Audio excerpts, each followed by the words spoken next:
I paid $60,000 to save my parents' house, only to be erased from their will. When Mom still demanded more, my response shocked them. Want to? I'm Ava Thompson, a 34-year-old freelance photographer living in a modest apartment in Salem, Oregon, where winters dip to 35 degrees Fahrenheit and summers bloom with Pacific Northwest greenery. Each morning, I brew a pot of dark roast coffee, edit photos at my desk overlooking the Willamette River, and drive 5 miles to my studio, where my images capture the raw beauty of life, portraits, landscapes, moments frozen in time. My work isn't always lucrative, but it's my heart, built through years of grit and late-night shoots. My family, though, never cared to understand it. To them, I'm the dependable older sister, the one in faded jeans and no makeup, always fixing their messes. My younger sister, Chloe, 3 years my junior, is their pride and joy, the carefree darling who can do no wrong. Growing up in our family's 2-story red brick house, 10 miles from downtown Salem, I learned early that love was a lopsided affair. Chloe, with her infectious laugh and effortless charm, was the star of every family event. At Thanksgiving, relatives would swarm her, exclaiming, "Chloe, you're glowing," or "Chloe, your YouTube channel's taking off." Amazing.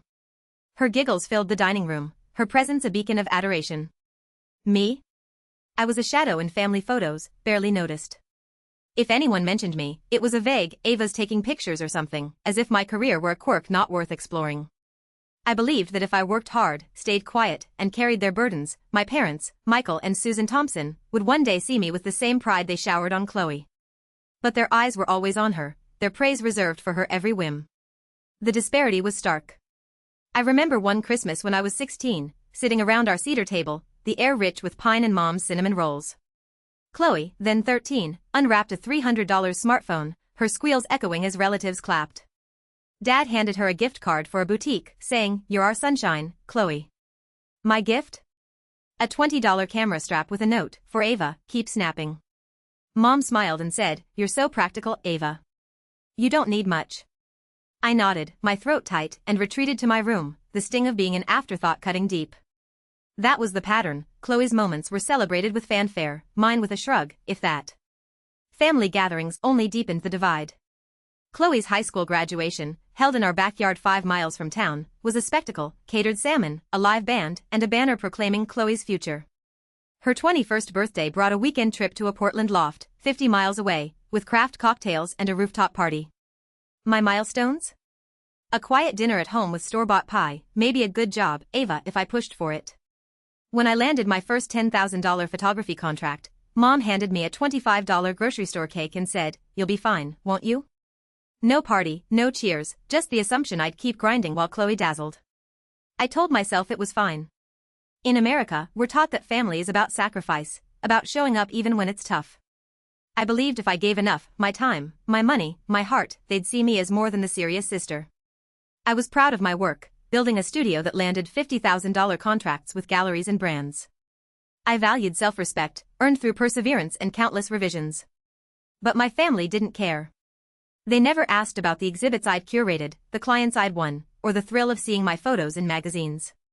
When I mentioned my studio, Dad would nod vaguely, saying, "Sounds artsy," before turning to Chloe's latest vlog or fleeting job. The imbalance wasn't just emotional, it was financial.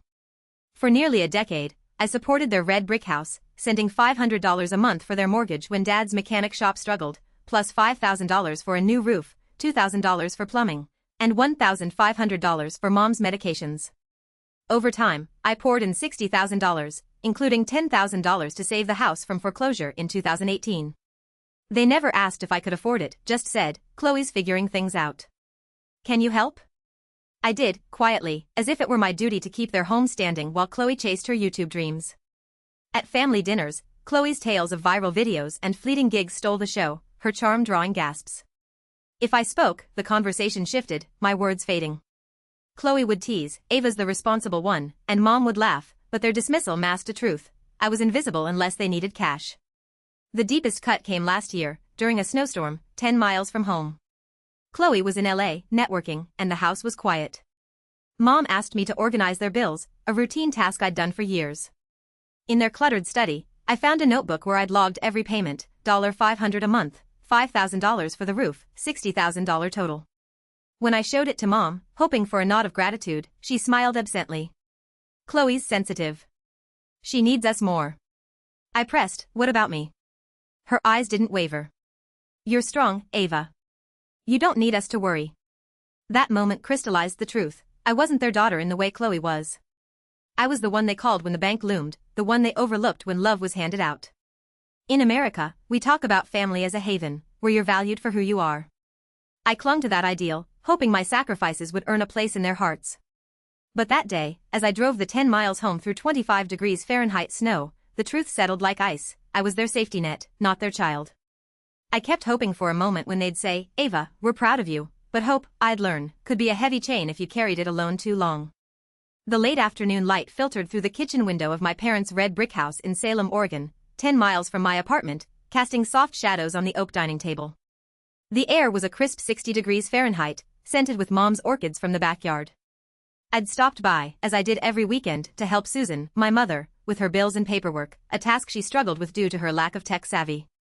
That two-story house, where I'd poured $60,000, $500 a month for the mortgage, $5,000 for a new roof, $2,000 for plumbing, $1,500 for Mom's medications, felt like a second home, one I'd kept standing through a decade of sacrifice.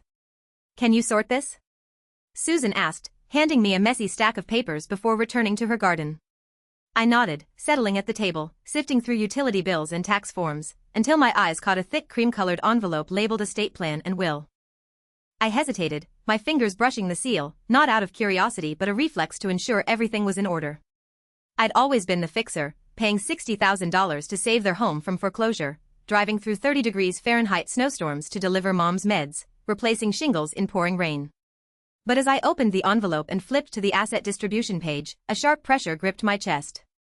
The house, valued at $450,000, their $50,000 savings, the new SUV, even Mom's heirloom wedding ring, everything was bequeathed to my younger sister, Chloe. My name? Absent, save for a vague line, we love both our daughters.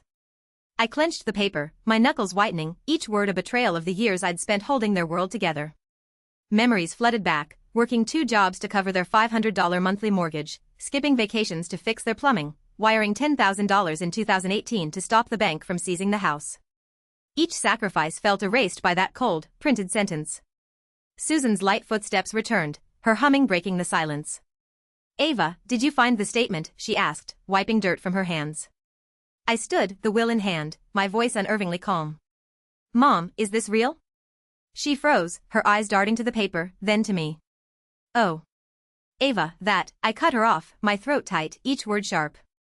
I've spent a lifetime caring for you and Dad, $60,000 to save this house, fixing the roof, paying your bills, and I'm written off like I never existed? Dad, Michael, entered from the living room, coffee mug in hand, his sigh casual, as if I'd complained about a minor chore. You don't need to react like this, Ava. You're doing fine. Chloe's still figuring things out. I laughed, a dry, humorless sound that startled even me. Figuring things out?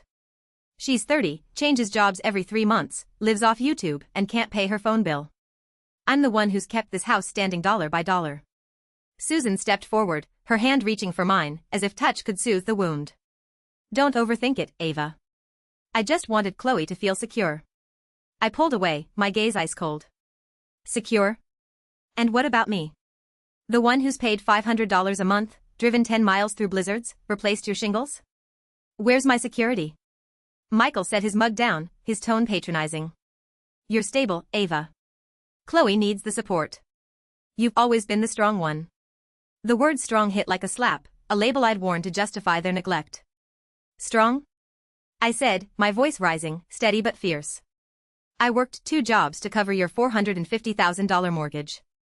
I paid $5,000 for the roof last winter, $2,000 for plumbing, $1,500 for Mom's meds. I saved this house from foreclosure, and you call me strong while giving everything to Chloe? Susan's eyes softened, but her words were hollow. We love you both, Ava. It's just. Chloe's sensitive. She needs us more. I shook my head, the weight of years pressing down. Sensitive? She's an adult who's never paid a bill, and you've enabled her while I've carried you all. The silence was heavy, broken only by the faint hum of the fridge. Michael shifted, avoiding my gaze. You're making this bigger than it is, he muttered. I placed the will on the table, each movement deliberate, like returning a declaration of war. Thanks for showing me where I stand. I grabbed my coat, my steps steady toward the door. Susan called out, "Ava, don't do this," but her voice lacked conviction. Michael said nothing, his mug still on the table. I walked out, the 60 degrees Fahrenheit air hitting my face, no one calling me back. For the first time, I didn't feel hurt, just empty, a hollow chill that settled deep. 2 weeks passed in silence, no calls, no texts, as if I'd never existed. I'd hoped for an apology, a shred of remorse, but instead, Dad texted, "Ava, this month's mortgage is due. Can you transfer $2,900 by Friday?" I stared, disbelief turning to a bitter laugh. No mention of the will, no "are you okay?" Just a demand, like I was their ATM. I typed back, each word cold, "Chloe can handle it. That house is hers now, right?" I set the phone down, not waiting for a reply. 10 minutes later, Susan messaged, "Ava, we need to talk. Don't do this." I didn't answer, the clarity ruthless. I wasn't angry anymore, just done playing savior. 3 days later, Chloe texted, her tone dripping with entitlement, "You're overreacting. Mom and Dad didn't mean it like that. You're independent, I'm not. You know that." I read it, my coffee cooling on the counter, and typed, "Prove you deserve what you got. Start with the mortgage." No response. A week later, Mom sent a $2,900 transfer request, no message, just a cold demand. I declined it instantly, my heart steady. Her call came seconds later, I let it ring, then declined. Her text followed, "Ava, why did you decline?" I replied, "It's not my responsibility. Ask Chloe." For the first time, I felt control, not scrambling to fix their mess but standing firm in my truth. In America, we're taught that family is about love and fairness, but mine saw me as a tool, not a daughter. I'd given $60,000, my youth, my dreams, believing it would earn their pride. But their silence, their demands, showed me otherwise. As I walked away from that house, the weight of their betrayal lingered, but so did a new resolve. I wouldn't carry their burdens anymore. They'd chosen Chloe, and now they'd face the cost of that choice, while I began to reclaim the life I'd put on hold for them. The oak dining table in my parents' red brick house in Salem, Oregon, felt like a battleground as I stood clutching their will, the cream-colored pages trembling in my hands. The 60 degrees Fahrenheit afternoon light streamed through the kitchen window, 10 miles from my apartment, but it couldn't warm the icy chill spreading through me. The document, leaving their $450,000 house, $50,000 savings, SUV, and Mom's heirloom ring to my sister Chloe, had erased me, save for a hollow "we love both our daughters." Susan's dismissal, "Chloe needs it more," and Michael's patronizing "you're strong" echoed in my mind, each word a dagger in a wound I'd carried for 34 years. My heart ached, not just from the will, but from the deeper betrayal, a lifetime of giving $60,000, $500 a month for their mortgage, $5,000 for a roof, $2,000 for plumbing, $1,500 for Mom's meds, only to be deemed invisible. I'd always been the backbone of the Thompson family, the one who kept their world from crumbling.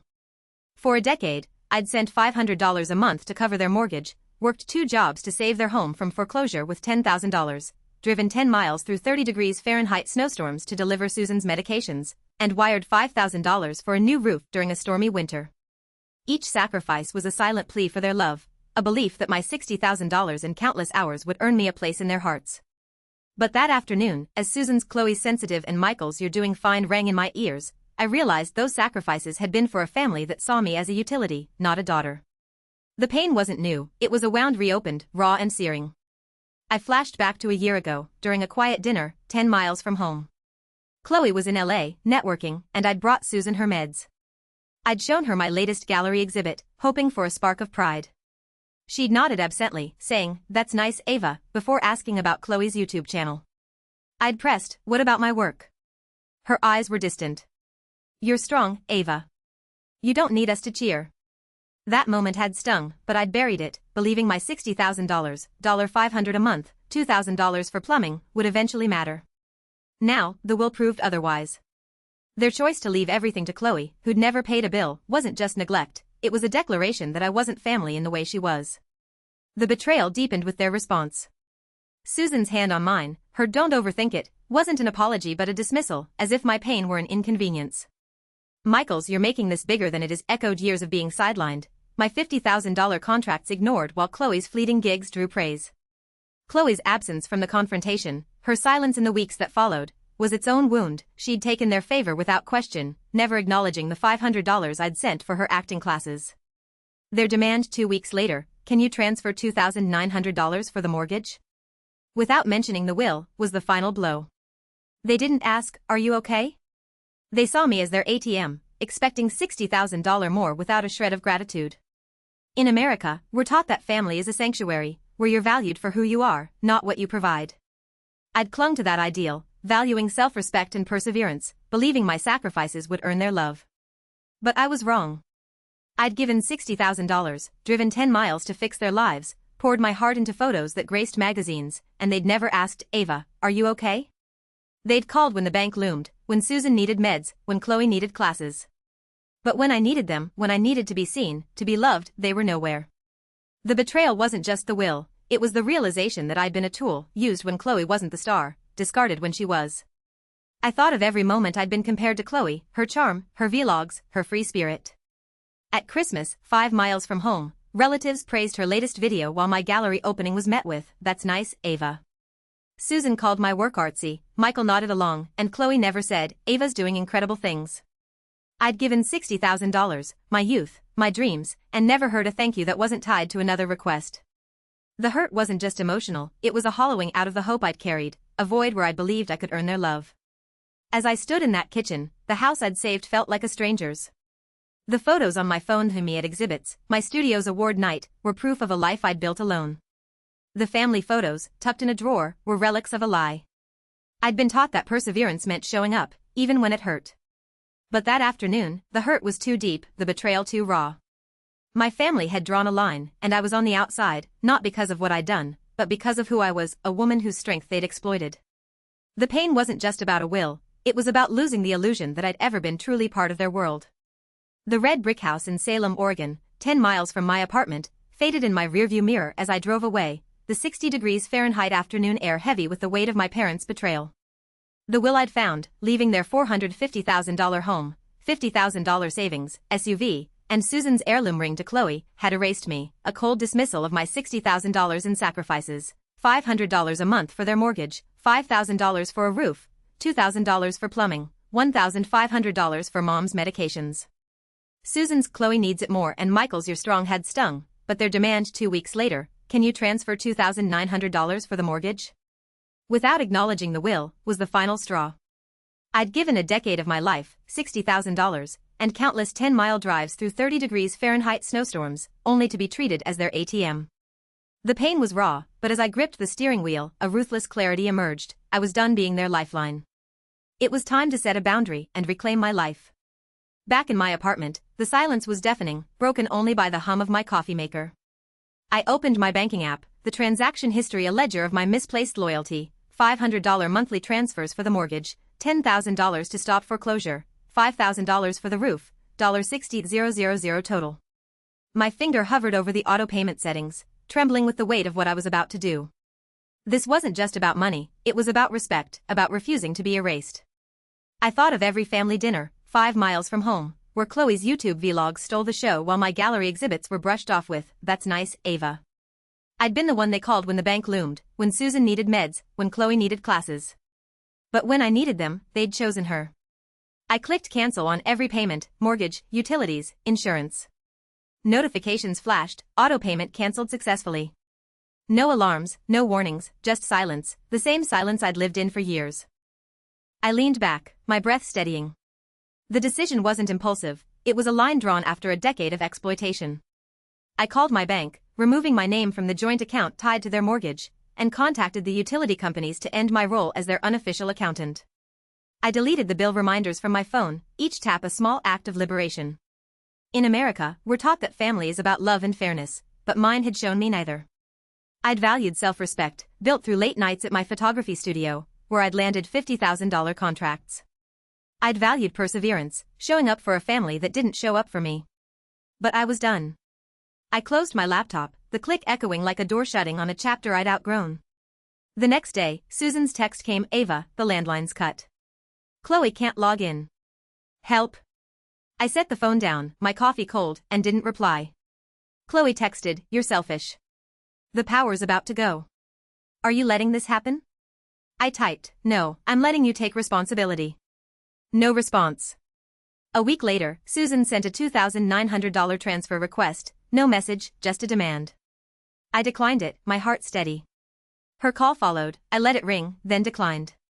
Her text, Ava, why did you decline? I replied, it's not my responsibility. Ask Chloe.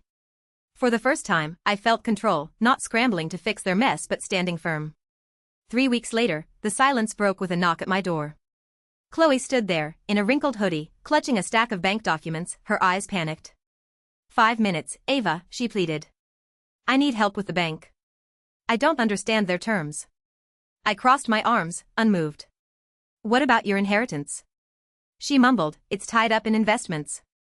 I'd lose money withdrawing now. I raised an eyebrow. You signed for everything without thinking, didn't you? She looked down, silent. I stepped forward, closing the door behind me. This is your lesson, Chloe. Everyone stumbles, but no one grows if someone's always catching them. She whispered, you're letting them lose the house? I shook my head. They made their choice.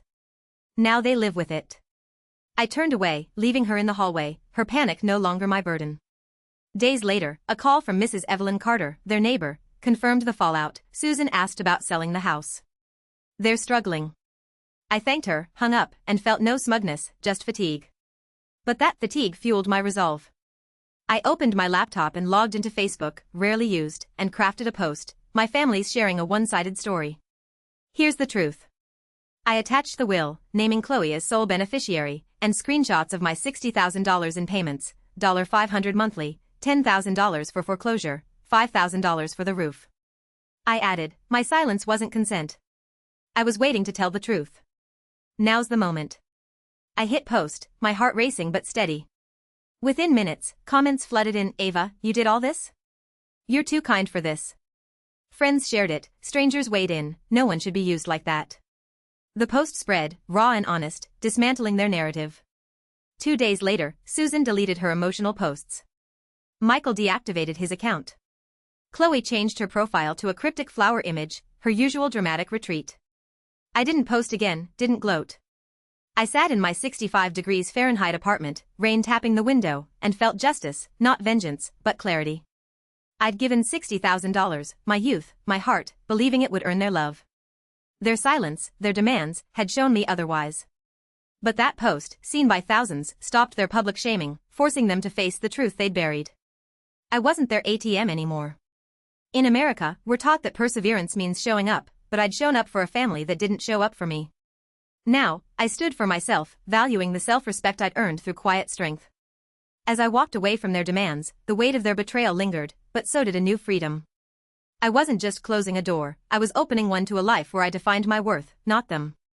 The fallout from my Facebook post, exposing my parents' will and my $60,000 in sacrifices, rippled through Salem, Oregon, like a stone dropped in a still lake.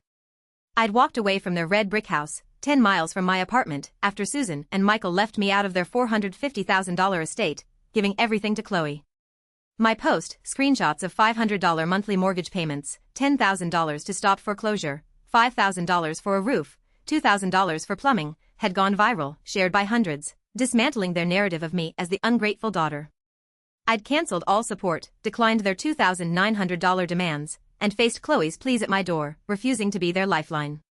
Now, as I sat in my 65 degrees Fahrenheit apartment, rain tapping the window, the consequences of their choices crashed down on the Thompson family, and I felt no urge to save them. Within days, their world unraveled. Susan deleted her emotional posts blaming me, Michael deactivated his Facebook, and Chloe's cryptic flower profile signaled her retreat. The post's reach, comments like Ava, you're too kind and no one deserves this, turned their public shaming against them. Neighbors whispered, relatives distanced themselves, and Salem's tight-knit community, once charmed by Chloe's YouTube flair, questioned the family's integrity. Susan's calls stopped, her pleas for help, the landlines cut, help Chloe, replaced by silence. Michael's gruff demands, fix this, Ava, vanished, his pride buried under the weight of their exposure. The house, that $450,000 anchor I'd kept afloat, became their albatross. Without my $500 monthly payments, the mortgage defaulted. Mrs. Evelyn Carter, their neighbor, called, they're looking to sell, Ava. The bank's reassessing next week. I nodded, unsurprised. The roof I'd funded, the plumbing I'd fixed, the $10,000 I'd wired to stop foreclosure, gone, neglected by Chloe, who couldn't manage her inheritance. Real estate listings popped up, 218 Elm Street, $390,000, urgent sale. Marcus Reed, a realtor friend, texted, "No offers. The wiring's faulty, roof's leaking." I shrugged, the house a mirror of their choices, run down, abandoned, with no one to save it. Chloe, now living with Susan and Michael, faced her reckoning. Her YouTube channel, once a source of family pride, stagnated as sponsors dropped her, wary of the scandal. She'd texted, "You're letting the power go," but her investment portfolio inheritance, tied up and mismanaged, couldn't cover the $2,900 mortgage. Evelyn mentioned, "Chloe's doing grocery runs, but she looks miserable." I sipped my coffee, unmoved. Chloe, who'd never paid a bill, was learning the instability she'd coasted through while I'd sent $500 a month, $1,500 for Susan's meds, $500 for her classes. Her entitlement, once shielded by Susan's "she's sensitive," crumbled under reality's weight. Susan and Michael struggled most. Without my $60,000, they sold family heirlooms, Susan's china, Michael's tools, to cover bills. Michael took night shifts at his mechanic shop, his health fading, while Susan's orchid garden withered, untended. Their colonial-style home, once a hub of barbecues 5 miles from town and Portland trips 50 miles away, faced foreclosure. Relatives, who'd once praised Chloe's vlogs, stopped visiting, their silence louder than their past cheers. My cousin Laura, 20 miles away in Kaiser, texted, "Ava, everyone's shocked. They're saying you exposed them." I replied, "They exposed themselves. I just showed the truth." Her silence echoed the family's collapse. Chloe's final plea came a month later, a desperate text, "Ava, the bank's taking the house. You're heartless." I stood in my kitchen, the 68 degrees Fahrenheit air soft through an open window, and didn't reply. Heartless? I'd given $60,000, my youth, my dreams, and they'd dismissed me as strong to justify their neglect. I wasn't seeking revenge, I'd let their choices catch up. The truth, my post, seen by thousands, had stripped their facade, forcing them to face their favoritism. Susan's last call, "We need you, it's serious," went unanswered. I'd given $300 a month, $1,000 for her surgery, $500 for Chloe's classes, and years of my life. Their pleas couldn't erase the will's betrayal. The fallout wasn't just financial, it was social. Family traditions, Christmas feasts, summer escapes to Portland, vanished. Susan and Michael, once blind to Chloe's flaws, grappled with their role in her failure. Michael's apology, "We made a mistake," at my door was too late, drowned by years of "Chloe needs us." Chloe, once their golden child, faced whispers in Salem's cafes, her charm no match for her exposed deceit. They blamed me, their anger a shield against their own failures, but I didn't carry that weight. I'd given $60,000, my time, my heart, and they'd given me a will that erased me. Now, they were learning that even family ties break when built on exploitation.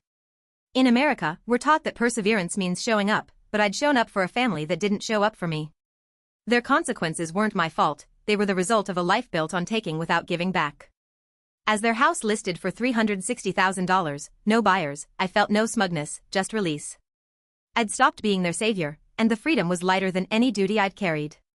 The storm of my family's fallout settled into a quiet aftermath, the echoes of my viral Facebook post, exposing their will and my $60,000 in sacrifices, fading but leaving a permanent mark.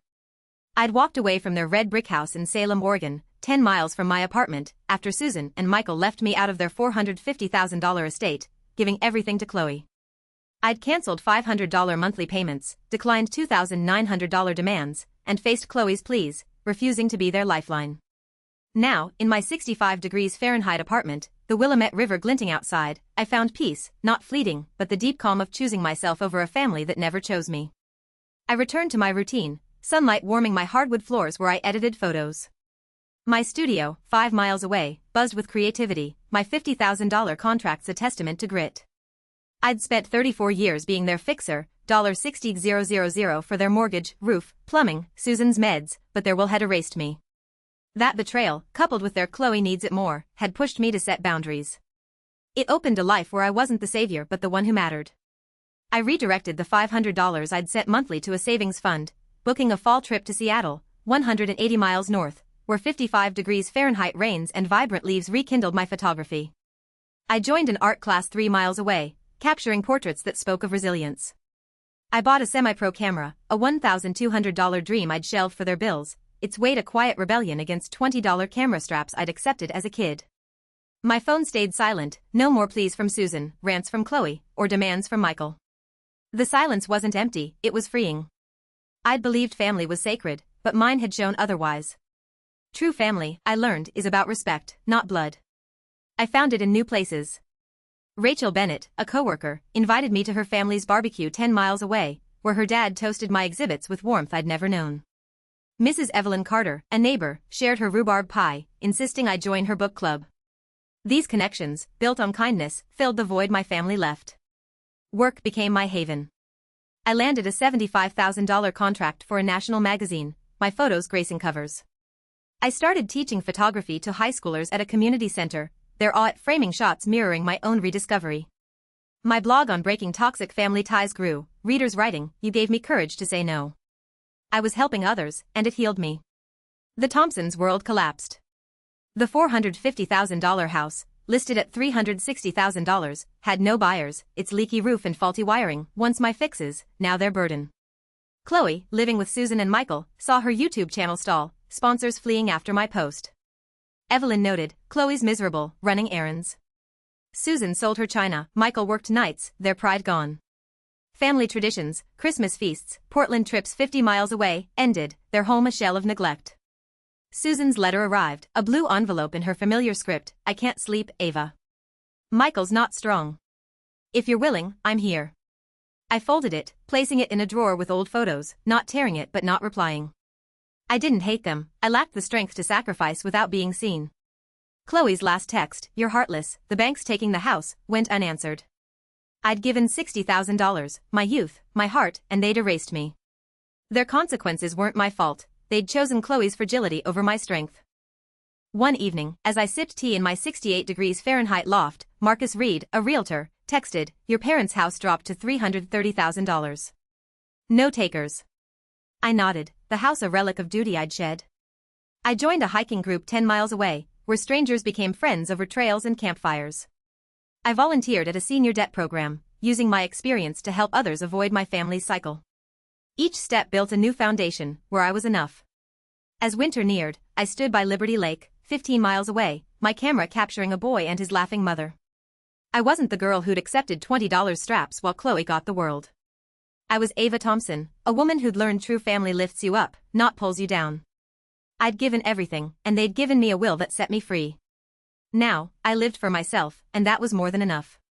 As Ava Thompson, I poured $60,000 into my family's home, $500 a month for their mortgage, $10,000 to stop foreclosure, $5,000 for a roof, believing my sacrifices would earn their love. But their will, leaving everything to my sister Chloe, showed I was just their ATM, my strength exploited while Chloe's charm was celebrated. The betrayal stung, not just from the will but from their demand for $2,900 more, ignoring my pain. I'd spent 34 years chasing their approval, only to learn family isn't guaranteed by blood but earned through respect. Walking away, I found peace by choosing myself, building a life of photography and true connections, free from their demands. To you, Americans who cherish family, I say, don't let loyalty blind you to being used. If your family takes without giving, set boundaries.